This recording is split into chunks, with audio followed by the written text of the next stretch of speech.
Hello dear students, in today's video we are going to discuss question 1 to 5 of match the column category in level 3. Let's start from question 1. Question 1 में हमें क्या बोला गया है, column first में कुछ सब एटॉमिक पार्टिकल्स है और उनके बारे में पॉइंट्स अपने को यहाँ पर सेटिस्फाइड कराने हैं। तो सबसे पहला हमारा फर्स्ट ए दिया हुआ है जो इलेक्ट्रॉन है। इलेक्ट्रॉन का रिप्रेजेंटेशन आप कुछ इस तरह से करते हैं।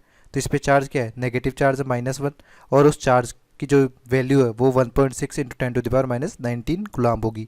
तो यहाँ पर P and R option correct होंगे। प्रोटॉन के केस में हमारे पास किस तरह से रिप्रेजेंटेशन होता है, H प्लस या हमारे पास 1H1। तो इस पे चार्ज कितना है, पॉजिटिव चार्ज है और इलेक्ट्रॉन के चार्ज के बराबर ही होगा। तो यहाँ पर Q और R हो जाएगा। न्यूट्रॉन जो होता है वो हमारे पास होता है 0 n1, यानी उस पर चार्ज हमारे पास 0 होता है और मास 1 एटॉमिक मास यूनिट यानी प्रोटॉन के बराबर होता है। तो यहाँ पर चार्जलेस क्वांटिटी हो जाएगी ये। तो यहाँ पर एस ऑप्शन हो जाएगा। पॉजिट्रॉन जो होता है वो हमारा पॉजिटिव इलेक्ट्रॉन होता है। तो यहाँ पर चार्ज क्या होता है, इलेक्ट्रॉन के बराबर ही होगा बट पॉजिटिव होगा, यानी प्रोटॉन के बराबर का चार्ज होगा। तो यहाँ पर क्यू और आर ऑप्शन करेक्ट आंसर हो जाएंगे। ठीक है, नेक्स्ट क्वेश्चन है हमारे पास सेकंड। इसमें कॉलम फर्स्ट और कॉलम सेकंड को मैच करना है। कॉलम फर्स्ट में देखिए यहाँ पर थॉमसन मॉडल ऑफ एटम बोला है। थॉमसन मॉडल जो होता है प्लम पुडिंग मॉडल होता है, उसमें हमारे पास जो सारा का सारा एटम है वो पॉजिटिव स्पेयर का है और उसमें मिडिल में हमारे पास इलेक्ट्रॉन्स जो होंगे वो फिल्ड अप होंगे प्लम पुडिंग मॉडल के बेस पे। तो यहाँ पर हमारे पास कौन सा ऑप्शन इससे मैच कर रहा है, यहाँ पर देखिए uniform sphere of positive charge with embedded electrons, ये थॉमसन मॉडल का स्टेटमेंट है। तो यहाँ पर एस ऑप्शन हो जाएगा इसका करेक्ट आंसर। नेक्स्ट है Rutherford model of atom. Rutherford model में हमारे पास क्या किया था अपन ने, अल्फा पार्टिकल्स की स्कैटरिंग करी थी। तो ये जो है न्यूक्लियस से डिफ्लेक्ट हुए थे 180 डिग्री एंगल पे। तो यहाँ पर अपने पास न्यूक्लियस को आइडेंटिफाई किया था रदरफोर्ड मॉडल में, यानी कुछ पर्टिकुलर पोर्शन ही हमारा क्या हुआ था, डिफ्लेक्ट हुआ था, बाकी स्ट्रेट लाइन में चले गए थे अल्फा पार्टिकल्स। तो हमारे पास यहाँ पर आप देखिए कि सबसे पहले पॉइंट जो हो जाएगा यहाँ पर कि पॉजिटिव चार्ज जो है वो एक पर्टिकुलर पार्ट में ही अकोमुलेटेड, जिसे अपन न्यूक्लियस कहते हैं। तो ये आर ऑप्शन हो जाएगा इसका। उसके अलावा जो इलेक्ट्रॉन्स होंगे, पॉजिटिव पार्ट हमारे पास स्मॉल एरिया में, तो इलेक्ट्रॉन इसके चारों तरफ रिवॉल्व कर रहे होंगे। ये स्टेटमेंट भी रदरफोर्ड ने एक्सप्लेन कर दिया था। तो हमारे पास यहाँ पर पी ऑप्शन और हो जाएगा। इसी तरह से बोर मॉडल की बात करें तो बोर मॉडल में भी इलेक्ट्रॉन रिवॉल्व करेंगे और पॉजिटिव चार्ज हमारे पास न्यूक्लियस में होगा। ठीक है, यहाँ पर वेव नेचर के बारे में हमारे पास इलेक्ट्रॉन के नहीं बताया गया था बोर मॉडल में, बट वेव नेचर के बारे में किसने एक्सप्लेन किया था, श्रोडिंगर मॉडल में। तो हमारे पास यहाँ पर पी आर के साथ साथ ये स्टेटमेंट भी इंक्लूड हो जाएगा श्रोडिंगर मॉडल में कि हमारे पास जो हम इलेक्ट्रॉन्स जो हैं वो एटम में एज अ वेव की तरह भी एक्ट करते हैं। ठीक है, नेक्स्ट क्वेश्चन है थर्ड में हमें बोला गया है कि एटॉमिक थ्योरी ऑफ मैटर हमारे पास किससे मैच करेगी। तो एटॉमिक थ्योरी ऑफ मैटर हमारे पास क्या होती है, इसका मतलब ये है सिंपल कि each chemical element is made of fundamental units called atoms. ठीक है, तो हमारे पास यहाँ पर आप लॉ ऑफ मल्टीपल प्रोपोर्शन की बात करें तो हमारे पास क्या होगा ये, तो हमारे पास ये स्टेटमेंट होता है कि कभी more than one elements combined होकर डिफरेंट कंपाउंड्स का सेट बनाते हैं, जैसे कि AB2 AB3। तो हमारे पास ए के फिक्स्ड मास पे अपन यदि रेशियो देखेंगे बी के मासेस का तो 1:2:3 इंटीजर रेशियो आ जाएगा। ठीक है, तो ये हमारे पास क्या स्टेटमेंट दर्शा रहा है कि हमारे पास यहाँ पर जो एटम्स है वो नंबर्स में हमारे पास ज़्यादा होते जाएंगे, इसलिए इंटीजर रेशियो उसी प्रपोर्शनेट में भी हमारे पास कैलकुलेट होके आ जाएगा फॉर फिक्स्ड मास ऑफ ए। तो हमारे पास यहाँ पर कि हर एक एलिमेंट या कंपाउंड जो भी हमारे पास प्रेजेंट है उसकी जो फंडामेंटल यूनिट्स है वो क्या है, एटम्स है, ये डिटरमाइन कर रहा है। तो यहाँ पे कॉलम सेकंड में चारों ऑप्शंस में से लॉ ऑफ मल्टीपल प्रोपोर्शन इसके क्या हो रहा है, सिनोनिम आ रहा है कि हमारे पास ये दोनों इससे मैच कर सकते हैं। तो हमारे पास एटॉमिक थ्योरी ऑफ मैटर से जो मैच करेगा वो एस होगा।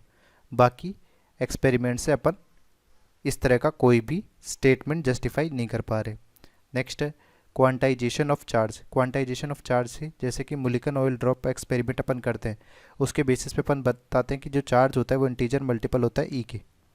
ठीक है, तो यहाँ पर क्या हुआ कि स्मॉलेस्ट यूनिट जो हो जाएगी ई हो जाएगी, एन की वैल्यू आप वेरी कर सकते हैं 1 2 3 4।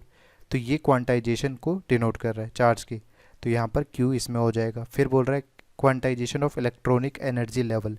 तो हमारे पास जब एटॉमिक स्पेक्ट्रा की बात करते हैं तो एटॉमिक स्पेक्ट्रा में हमारे पास क्या होता है, किसी पर्टिकुलर एटम में यदि कुछ इलेक्ट्रॉन्स एनर्जी एब्जॉर्ब करके और एनर्जी इमिट करके जो ट्रांजिशंस करते हैं एनर्जी लेवल्स के बीच में, तो एक स्पेक्ट्रम जनरेट होता है, उसे अपन एटॉमिक स्पेक्ट्रा कहते हैं। तो यहाँ पर एटॉमिक स्पेक्ट्रा के बेसिस पे अपन क्या कर रहे हैं, इलेक्ट्रॉन एनर्जी लेवल्स का डिस्टिंक्शन कर रहे हैं, यानी क्वांटाइजेशन कर रहे हैं। तो हमारे पास यहाँ पर कौन सा ऑप्शन करेक्ट होगा, ये आर ऑप्शन करेक्ट हो जाएगा। नेक्स्ट है साइज ऑफ न्यूक्लियस। तो साइज ऑफ न्यूक्लियस किससे डिसाइड होती है, रदरफोर्ड स्कैटरिंग एक्सपेरिमेंट से, कि हमारे पास एक particularly smaller portion of atom क्या हो रहा है, पॉजिटिव चार्ज से ऑक्युपाइड है, जहाँ से हमारे अल्फा पार्टिकल्स 180 डिग्री एंगल पे डिफ्लेक्ट हो जाते हैं। तो इससे पर्टिकुलर स्पेयर की जो साइज है वो अपन डिटरमाइन कर लेते हैं रदरफोर्ड एक्सपेरिमेंट में। तो हमारे पास डी का ऑप्शन कौन मैच करेगा, पी। ठीक है, नेक्स्ट क्वेश्चन है फोर्थ क्वेश्चन में हमें यहाँ पे कुछ एक्सप्रेशंस दिए हुए हैं कि काइनेटिक एनर्जी, पोटेंशियल एनर्जी और टोटल एनर्जी के बीच में क्या रिलेशंस होंगे। तो सबसे पहले अपन काइनेटिक एनर्जी और पोटेंशियल एनर्जी के एक्सप्रेशंस निकाल लेते हैं। सबसे पहले तो हमारे पास जो टोटल एनर्जी है वो होती है kinetic energy plus potential energy. ठीक है, तो हमारे पास काइनेटिक एनर्जी जो एक्सप्रेशन होता है वो क्या होता है, हाफ mv²। और अपन बोर मॉडल में देखते हैं कि हमारे पास जो सेंट्रीफ्यूगल फोर्स होगा वो इलेक्ट्रोस्टैटिक अट्रैक्शन फोर्सेस के बराबर होगा, यानी कि ZE/r²। तो इस एक्सप्रेशन से आप देखेंगे तो हमारे पास क्या आ जाएगा, mv², ये वैल्यू आ जाएगी कि ZE²/r। इसी एक्सप्रेशन को अपन यहाँ पे पुट कर देंगे तो काइनेटिक एनर्जी हमारे पास आ जाएगी हाफ कि ZE²/r। तो काइनेटिक एनर्जी एक्सप्रेशन अपन ने निकाल दिया। ये जो स्टेटमेंट था ये अपने पास बोर मॉडल से आया है। ठीक है, इसी तरह से पोटेंशियल एनर्जी के लिए अपन देखें तो पोटेंशियल एनर्जी के लिए हमारे पास क्या एक्सप्रेशन होगा, ये होता है कि Q1/Q2/r, कि हमारे पास यहाँ पे न्यूक्लियस है जिसका चार्ज कितना होगा, प्लस ZE। जेड हमारे पास यहाँ पर एटॉमिक नंबर है और उसके सराउंडिंग में क्या हो रहा है, इलेक्ट्रॉन रिवॉल्व कर रहा है। ठीक है, तो पोटेंशियल एनर्जी हमारे पास क्या हो जाएगी, के यहाँ पर प्लस ZE, Q2 हमारे पास -E/r। तो ये वैल्यू हो जाएगी -के ZE²/r। जब पोटेंशियल एनर्जी और काइनेटिक एनर्जी एक्सप्रेशन हमारे पास आ चुके हैं तो इन दोनों का समेशन कर देंगे। तो टोटल एनर्जी हमारे पास हो जाएगा kinetic energy plus potential energy. तो ये वैल्यू कैलकुलेट करने पे आ जाएगी -12 के ZE²/r। तो टोटल एनर्जी का एक्सप्रेशन भी हमारे पास आ चुका है। अब अपने को सिंपल क्या करना है, इनके रेशियोज़ देखने। तो हमारे पास सबसे पहले देखते हैं कि काइनेटिक एनर्जी और पोटेंशियल एनर्जी के बीच में kinetic energy upon potential energy, तो ये एक्सप्रेशन आएगा -12। ठीक है, जैसा कि यहाँ पे दिया हुआ है, तो ये वैल्यू हमारे पास -12 के बराबर आ जाएगी। फिर हमारे पास दिया हुआ है potential energy upon total energy. तो पोटेंशियल एनर्जी और टोटल एनर्जी यानी हमारे पास इस एक्सप्रेशन को और इस एक्सप्रेशन को डिवाइड करेंगे एक दूसरे से, तो ये वैल्यू हमारे पास कितनी आ जाएगी, 2। इसी तरह से काइनेटिक एनर्जी और टोटल एनर्जी को डिवाइड करेंगे तो हमारे पास ये वैल्यू आ जाएगी -1। ठीक है, तो यहाँ पर ये वैल्यू आ रही है -1, ये वैल्यू आ रही है 2। पोटेंशियल एनर्जी और काइनेटिक एनर्जी को ऐड करना है। तो यहाँ पर आप देखिए इन दोनों एक्सप्रेशन से हमारे पास पोटेंशियल एनर्जी आपने निकाला 2 टाइम्स ऑफ टोटल एनर्जी, और इस एक्सप्रेशन से अपन ने निकाला काइनेटिक एनर्जी माइनस, तो हमारे पास यहाँ पर ये वैल्यू आ जाएगी माइनस टोटल एनर्जी। तो इस एक्सप्रेशन को यदि अपन कैलकुलेट करें potential energy plus 2 times of kinetic energy, तो पोटेंशियल एनर्जी हमारे पास क्या है, 2 times of total energy plus 2 into kinetic energy हमारे पास माइनस टोटल एनर्जी है। तो ये वैल्यू कैलकुलेट करोगे तो 2 times of total energy minus 2 times of total energy equal to 0 हो जाएगा। तो ये वैल्यू हमारे पास आ जाएगी 0।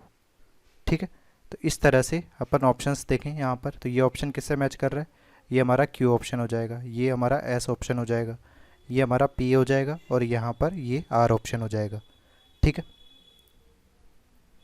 नेक्स्ट क्वेश्चन हमारे पास फिफ्थ में हमारे पास यहाँ पर हाइड्रोजन स्पेक्ट्रम की सीरीजेस लाइंस दी हुई हैं कि लाइमन सीरीज हमारे पास क्या होती है, जब N2 हमारे पास 2 3 से इन्फाइनाइट टाइम से क्या हो जाएगा, N1 1 पे हो जाएगा। ये ट्रांजिशन हो रहा है तो हमारे पास जो सीरीज़ आएगी वो कौन सी आएगी, लाइमन सीरीज़। और लाइमन सीरीज़ हमारे पास किस रीजन में होती है, यूवी रीजन में। फिर इसके बाद में सेकंड सीरीज़ आती है हमारे पास बामर सीरीज़। बामर सीरीज़ हमारे पास किस में होगी, हमारे पास विजिबल रीजन में। इसके बाद हमारे पास लाइमन, बामर, फिर पाश्चन। पाश्चन सीरीज़ में हमारे पास आईआर रीजन होता है। और इसके बाद की जितनी भी सीरीजेज है वो सब आईआर रीजन में ही होंगी, बट उनकी क्या हो जाएगी, रेंज थोड़ी दूर, फार अवे हो जाएगी। तो हमारे पास इसके बाद में बाम, पाश्चन, ब्रैकेट, हमफ्री, ये सब आप यूज़ कर रहे हैं, सभी हमारे पास क्या होगी, आईआर रीजन में। ठीक है, तो लाइमन सीरीज़ हमारे पास यूवी रीजन में यानी क्यू ऑप्शन। हमफ्री सीरीज़ होगी वो फार इंफ्रारेड रीजन में होगी। पाश्चन सीरीज़ हमारे पास आईआर, इंफ्रारेड, आर ऑप्शन। और बामर सीरीज़ हमारे पास विजिबल रीजन में यानी पी ऑप्शन। तो इस तरह से हमने कॉलम फर्स्ट और कॉलम सेकंड को मैच कर लिया है। ठीक है।